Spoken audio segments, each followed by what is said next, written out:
For the Linux installation, the first thing we're going to do is go to find the proper Anaconda distribution we need to download.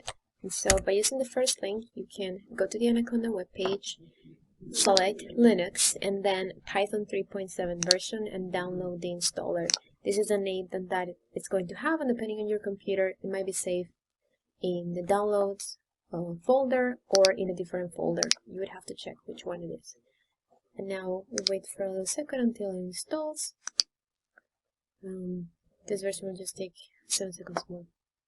Okay, so now the next instruction is to actually go to the folder where that is located. So it can be the temporal folders, the folder for temporal files, or it can be the downloads folder depending on your computer. And then we need to run the following commands. And so now that the file is downloaded, we can check where that is located, and in my case it's going to be in the downloads folder. So if I open the command prompt and I go to the downloads folder, I should be able to see using ls all of the installers here. So for the latest version of Anaconda, you should have the following path: 2020-02 Linux. Alright, so now since we're in the correct folder, we can just copy and paste the following command and run it. This will download and unpack all of the Anaconda repository. So just give it a minute until that finishes. And then after that, we will actually run the Anaconda script to install Anaconda on this computer.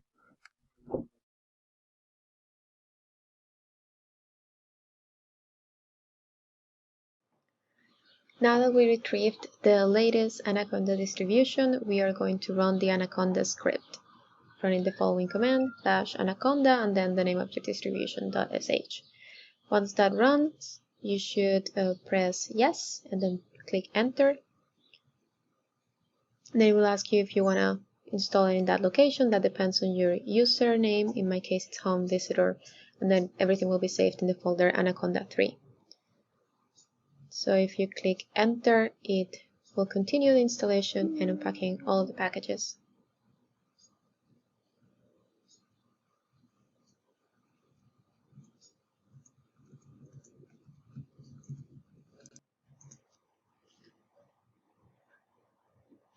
Then it will ask you if you wish to the installer to initialize Anaconda 3 by running Anaconda init, and you should click on yes and then enter.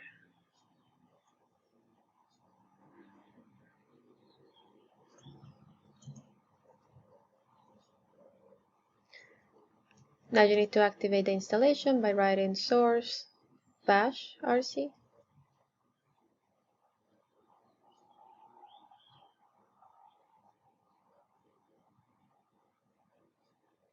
And then now you initiate another console window and you try out your installation by writing Conda list. Now that your installation is complete, you can create a Conda environment for installing Tensorflow and Keras, and you do that by writing the command conda create a new environment called Tensorflow _CPU pip Python 3.6. And the reason why we do this is because we want to create an environment inside Anaconda that it's a place where you will install all of the packages that you will use for this lab. And it is important to create an environment which is like an independent folder, an independent space in Conda where everything that you install will be installed. And in this way, all of the packages you install here will not interfere with other files in your computer. Make sure that in your command you have the word pip, because that will install other packages that we will need for this laboratory. Now that it is done and you have created an environment called Tensorflow _CPU, we need to activate this environment. And the importance of this is that when you activate your environment, you're basically inside a specific place for working in Conda. And then once you activate, everything you install inside this environment will only be reachable inside this space. So as you see, when I write Conda activate Tensorflow underscore CPU, I am now inside this environment that I created, and everything that I install will be installed inside this space. If I want to go out of that environment, then I write Conda deactivate and it will take me out of that environment. So let's go back inside that environment by writing Conda activate Tensorflow underscore CPU again, and now we can actually install Tensorflow by writing the command pip install upgrade Tensorflow 1.13.1. All of these commands will be in the installation guide for you to copy and paste, as I am doing right now.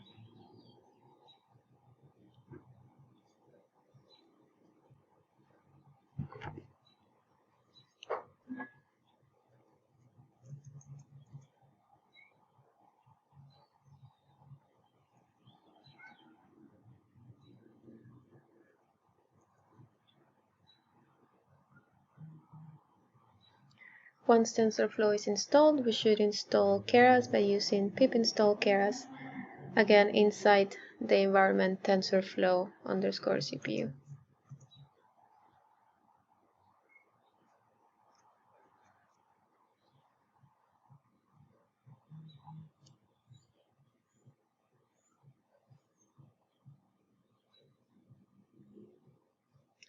Now that you install Keras, we can install the packages Pillow and Matplotlib that you will use to process images and to create graphs for your convolutional neural network. If you run the command conda install pandas, you can also install the pandas package, but we are not actually going to be using this package for this lab, so this is not a requirement. Now that all of the packages are installed and your environment in Conda is prepared for the lab, we want to install the Python API for VREP. And for doing that, you should enter the VREP installation folder.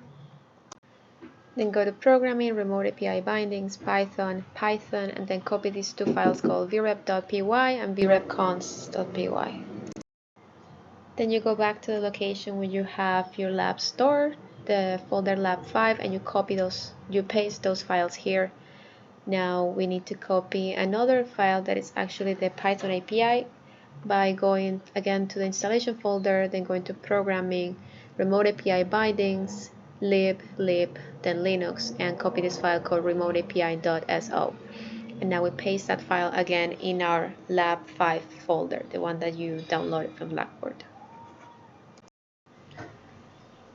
Now we're actually going to open VREP by going to the installation folder and running the command for launching VREP in Linux.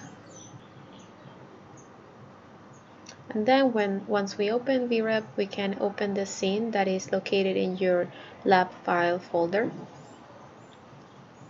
which is the lab 5 2020 scene. And once this is open, we can actually try to test the Python API. To test the Python API, you should open the console and then activate your environment using conda activate Tensorflow underscore CPU. And then you should enter the lab file folder. Now you can run the commands python test python api.py. This basically runs the Python script to test the Python API and whether it connects with VREP. And as you see, it could not connect. The reason why it could not is because first we need to open a port from the VREP side so that the Python API script can communicate with VREP. And the way to do that is that we go again to the installation folder in VREP and we search for a file called remote API connections.txt. Now when we open this file, we should change the number of this port to 19999, which is the port that we will use to connect Python API to VREP, to connect our Python scripts with VREP. And then once we save that file, making that change, you see that once you run this Python file, it will actually run the simulation in VREP and say whether the connection was correct or not. So you should make sure you have this number in the file remote API connections.txt that is located in the VREP installation folder.